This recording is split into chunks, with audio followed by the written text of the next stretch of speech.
Hello and welcome to WePC. Now, it's been a pretty great week to be a gamer. There's been remasters and game sequels that seem to be just popping up out of absolutely everywhere. And today I'm going to give you a recap of last night's PlayStation showcase and show you some of the games that are coming soon and some that aren't coming quite too soon. Honestly, it's just incredible to finally see some PS5 titles after we've had such a dry spell. So let's get right into it. Now up first is Gran Turismo 7. We had known that Gran Turismo 7 was due to arrive early in 2022, but we now have a more precise release date of March the 4th. The new Gran Turismo 7 PlayStation Showcase trailer did feature plenty of lingering shots of high-end automobiles before racing into some decent gameplay footage.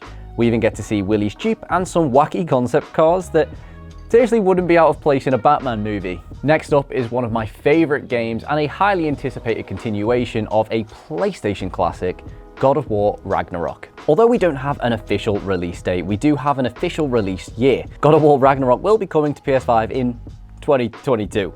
One of our content writers, Maya, has done an incredible job deep diving into what the story of this game may be. Remember, in Norse mythology, Ragnarok is both the end and beginning of the world, so we're definitely in for a treat in the story of this game, and I can't wait. We next saw the Uncharted Legacy of Thieves remaster, announced for PC and PS5, perfect for those who have yet to experience this industry-shifting game. The bundle includes Uncharted 4: A Thief's End and Uncharted The Lost Legacy.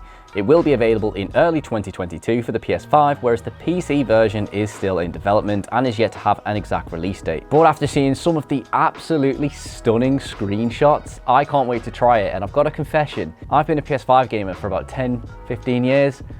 I'm yet to play Uncharted, so I might finally give it a chance. Please don't shout at me. Next up is literally the only indie game that they decided to show, Chia. The trailer starts off with a Last of Us style guitar gameplay element, and the whole trailer is a wholesome experience. Seeing the main character, Chia, explore a tropical island with a whole bunch of environmental changes as the character morphs into many of the island's inhabitants. And wait, hold on a second, is that Dory? This was one of my favorite trailers shown. The game looks so beautiful and peaceful, and I can't wait to get my hands on it in 2022. And yet another game I can't wait to get my hands on, Deathloop, and it presented a trailer ahead of its September 14th release. It is of course full of all the wacky, over-the-top action that we are all looking forward to experience in a few days, and the trailer takes you down the rabbit hole of what we can expect from the story, and it's well worth a watch if you haven't already. We are seeing more and more free-to-play games releasing, and to add to that list is Bloodhunt. This is a free-to-play third-person battle royale game set in the Vampire the Masquerade universe, and I know, okay, yes, it's a battle royale, but seriously,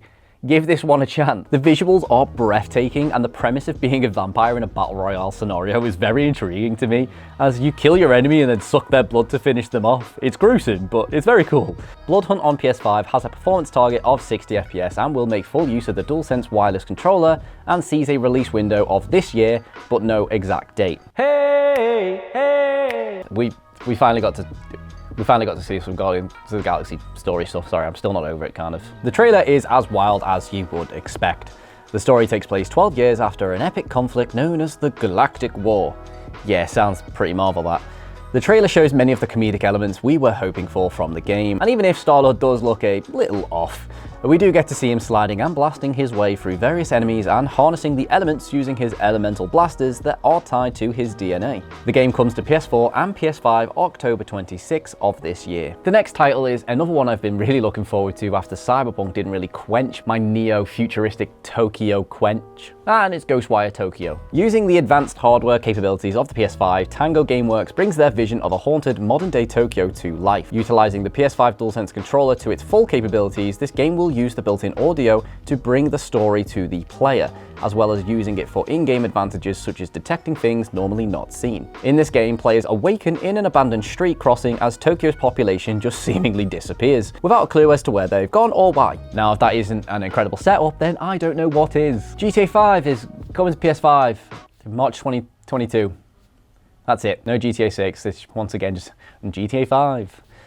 Moving on, Alan Wake Remastered. Seriously, if you haven't played this game, please go and get it. It's such an incredible game, and I'm so excited for the remaster. With an October 5th release date, the PlayStation 5 will allow this game to run at 4K at 60 FPS, whereas the PlayStation 4 Pro offers a choice of performance mode at 60 FPS and quality, which is 4K at 30 FPS. And then of course the regular PS4 runs it at 30 FPS. The story of this game is so incredible, and I'm so excited to experience it again in a higher fidelity. And once again, the release date is October 5th. The Rainbow Six Siege spin-off Rainbow Six Extraction is up next, and it's looking a little bit different to the previous entries. The trailer shows us a pretty steep narrative switch from focusing on terrorist threats, biological weapons, and the end of the world, to move to the threat of lethal mutating aliens. Yeah, you heard that right. This trailer seriously gave me chills when watching it, and I can't wait to squad up with my friends and crush some aliens.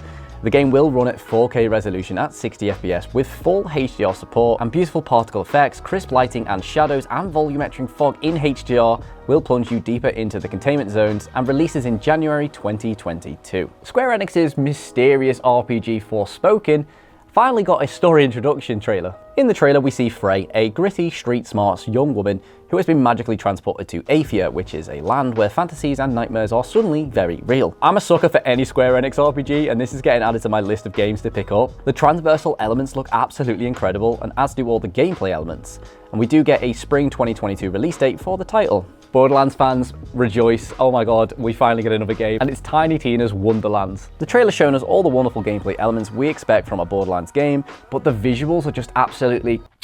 oh. Seriously, I've watched this trailer like 10 times and had to pause every now and then just to be like, what the hell was that? Tiny Tina's Wonderlands releases worldwide on March 25th, 2022, and I will be counting down the days until it does. Next up is the first console release that Shift Up is developing, and it's Project Eve. In the not too distant future, mankind is expelled from Earth after losing the battle against the invaders called the Natives. To win back Earth, the player becomes Eve, the survivor of the paratrooper squad deployed from the colony, who must fight through powerful enemies with new comrades. Shift Up are yet to release an official release date, but the game does look beautiful.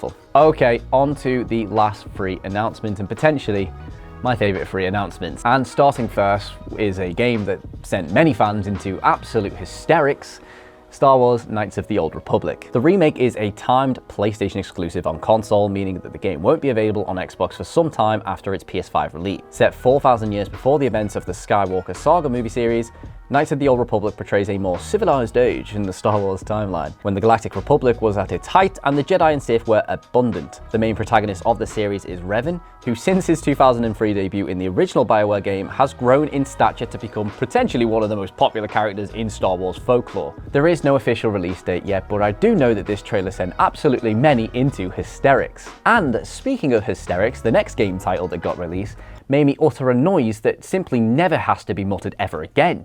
And it's Spider-Man 2. Kraven, Miles Morales, and Venom all feature in this sequel, and even though the trailer doesn't show us too much, the hype is still very real, and it does have a release date of 2023. The game is still very early in development, and it is a long way away, but it is something definitely to look forward to. And finally, also from Insomniac Games, we have the Wolverine game trailer. While the trailer was brief, and the game basically still doesn't exist, it's obvious that Insomniac's Wolverine game plans to lead towards a grittier tone than the recent Spider-Man releases, and we're sure the mutant Canadian ninjas PS5 exclusive outing will be more of a hack and slash brawler. Insomniac's Wolverine game on PS5 has no release date, and the developer has said that the game is still in early development, and we expect we won't see it come out till at least 2024, as Spider-Man isn't coming out till 2023. So there you have it. There is the PlayStation Showcase recap. God, there was a lot to get through there, but it's very exciting, and it's a great time to be a PlayStation gamer. If you enjoyed this video, or you just want to basically give me a like to all the hard work that I put into this video, then definitely give me a like down below and subscribe to our channel if you are new, and I'll see you in the next video.